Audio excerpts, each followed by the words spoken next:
Hey besties, and welcome back to the film Frontline. Grab your iced coffees and get comfortable because today we are diving head first into the messy, toxic, and absolutely unhinged world of Prime Video's newest erotic thriller, 56 Days.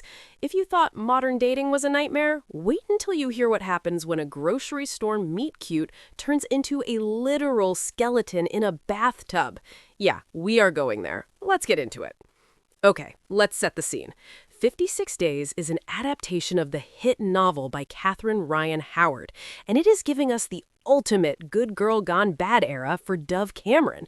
She's officially hanging up her Disney Channel Descendants crown and stepping into some seriously dark, mature territory, alongside our former Nickelodeon crush, Yvonne Jogia. The premise starts like your standard rom-com. Boy meets girl at a grocery store. Oliver, played by Yvonne, notices Sierra, played by Dove, carrying a NASA tote bag. They instantly bond over a shared love of astronomy, sparks fly, and they fall head over heels. Sounds perfectly wholesome, right? Wrong.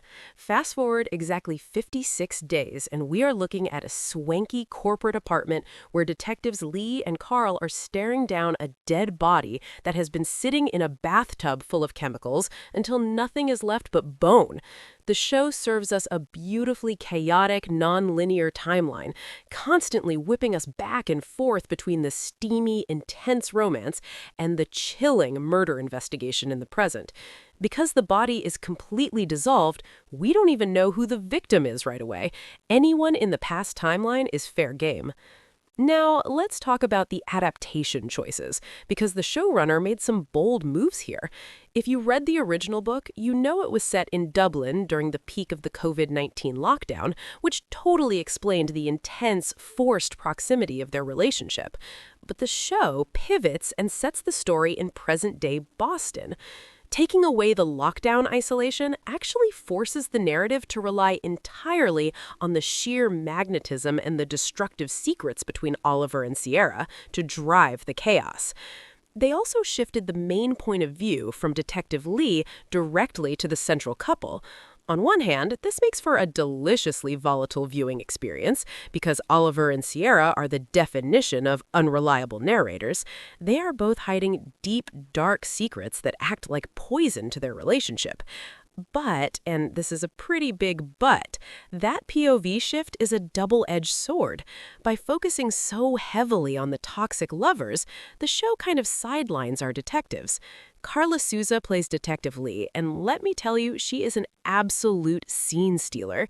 She brings this wry, hilarious, and quietly intense energy that the show desperately needs more of. Her dynamic with her partner Carl is super intriguing, but the series leaves their personal lives a bit underbaked to focus on the romance. Speaking of the romance, we need to have an honest chat about the chemistry. The physical chemistry between Dove and Yvonne, completely off the charts. It is sizzling, it is steamy, and it definitely delivers on the erotic part of erotic thriller. But the verbal chemistry in the early episodes takes a minute to catch up.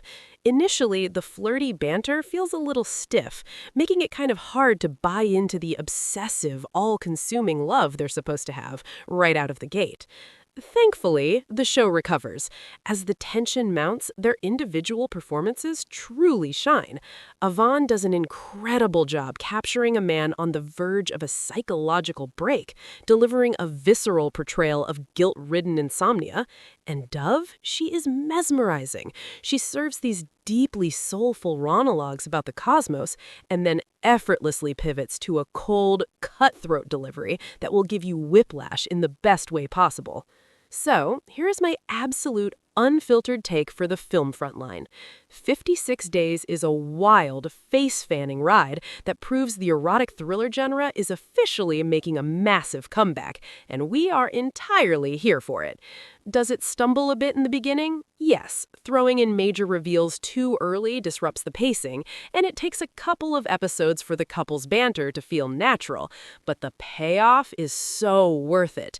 The psychological tension is suffocating in the best way possible, and watching two incredibly flawed people navigate a web of their own lies is top tier entertainment.